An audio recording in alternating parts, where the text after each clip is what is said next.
Hi friends, எல்லோரும் எப்படி இருக்கீங்க? நல்லா இருப்பீங்க. பேசும் கிரகங்களிலிருந்து உங்கள் நித்யா ராஜேந்திரன்.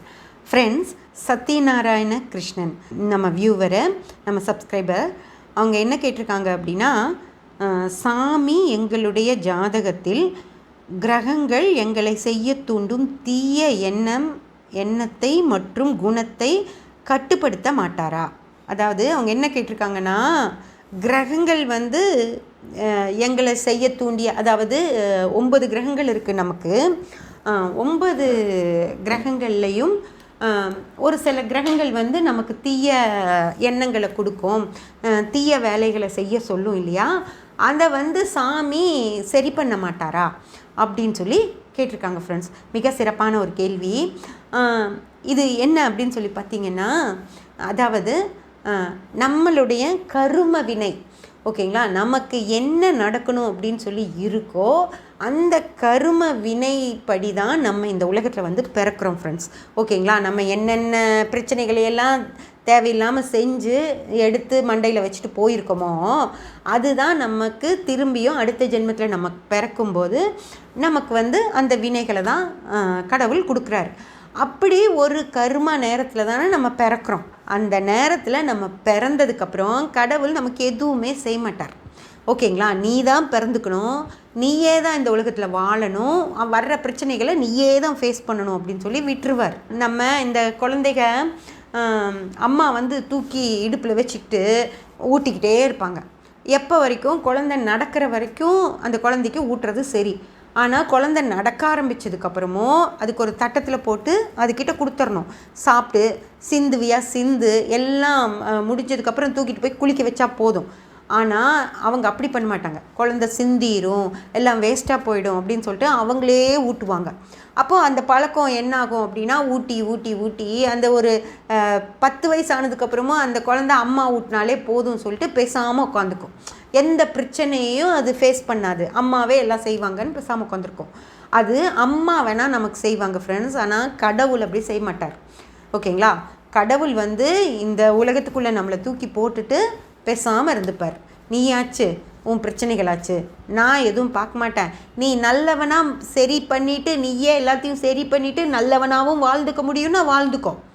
ஓகேயா, எல்லா பிரச்சனையும் நான் உனக்கு கொடுப்பேன், எல்லா பிரச்சனையும் இருக்கும். அந்த பிரச்சனைகளுக்கு நடுவில் பிரச்சனையும் தாங்கிட்டு நீ எந்த வித தப்பும் பண்ணாமல் நல்லவனாகவே வாழ்ந்துட்ட அப்படின்னா உன் கருமெல்லாம் தீர்ந்து போயிடும். ஓகேங்களா, ஆனால் இல்லை, நீ இந்த பிரச்சனைகளையெல்லாம் தாங்கிக்க முடியாமல் ஒரு நேரத்தில் நீயும் சில தவறுகளையெல்லாம் செய்கிற அப்படின்னா கருமா திரும்பியும் உனக்கு ஜாஸ்தி தான் ஆகும், குறையாது. அப்படிங்கிறது தான் கடவுளோட கான்செப்ட் ஃப்ரெண்ட்ஸ். ஓகேங்களா, அதனால் கடவுள் இந்த உலகத்தில் நம்மளை தூக்கி போட்டுருவார். இதில் என்ன பிரச்சனைகள்லாம் வரும் அப்படின்னா, எந்தெந்த கிரகங்கள் உங்களுக்கு தீமைகள் செய்ய தயாராக இருக்கோ, ஒரு ஜாதகத்தில் 4 கிரகம் கெட்டு இருக்கும், 5 கிரகம் நல்லா இருக்கும். 9 கிரகம் இருக்குது நம்மளுக்கு. அதில் 4 கிரகம் கெட்டிருக்கும், 5 கிரகம் நல்லா இருக்கும். ஓகேங்களா, அப்போது அந்த 4 கிரகங்களுடைய தசாபுத்தி காலங்களில் உங்களுக்கு அந்த கிரகங்கள் தப்பு.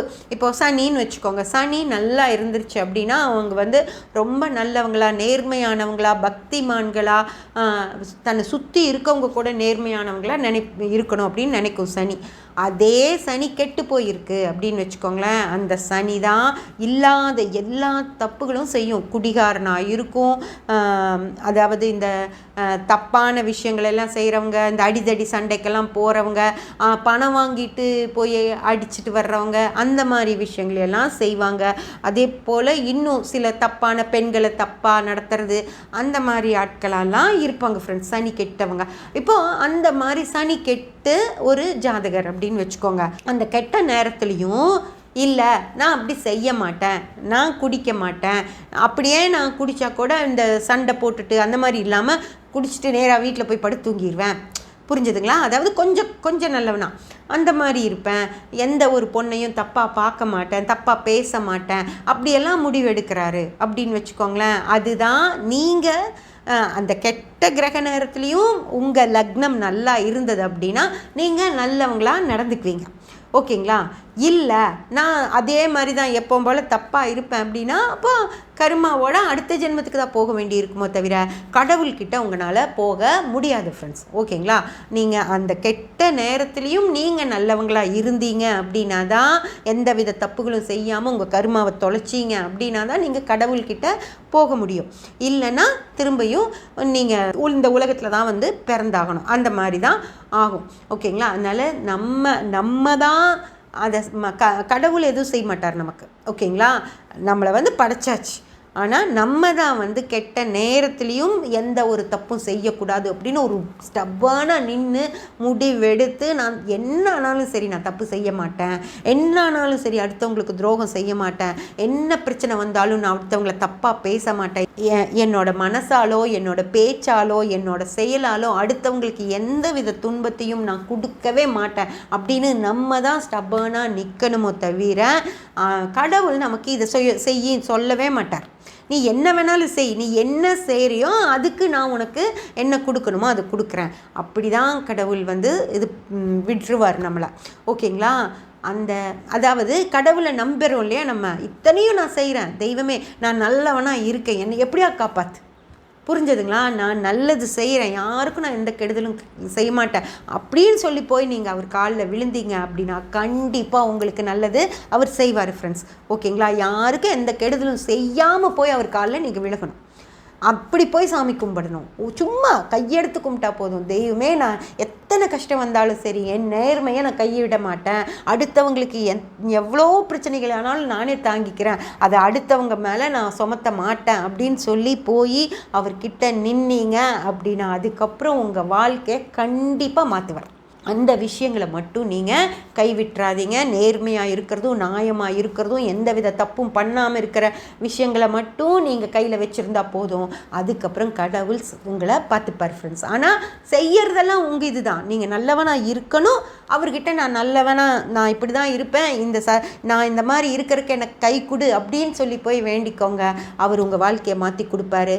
ஆனால் தப்பெல்லாம் செஞ்சுட்டு அதுக்கப்புறம் மாற்றணும் அப்படின்னா முடியாது. ஓகேங்களா? அதுதான் சத்யநாராயணன் அவர்களுக்கு நம்ம சொல்ல வேண்டிய பதில். உங்களுக்கும் எல்லாத்துக்கும் இது சொல்லணும் அப்படிங்கிறதுக்காக தான் இதை ஒரு பதிவாகவே நான் போட்டேன் ஃப்ரெண்ட்ஸ். சப்ஸ்கிரைப் பண்ணி பெல் பட்டன் ப்ரெஸ் பண்ணி வச்சுக்கோங்க. அப்போ தான் நான் போடுற எல்லா பதிவுகளும் உங்களுக்கு கிடைக்கும். லைக் பண்ணி ஷேர் பண்ணி கமெண்ட் பண்ணிங்கன்னா எனக்கு சப்போர்ட்டிவாக இருக்கும். Thank you friends.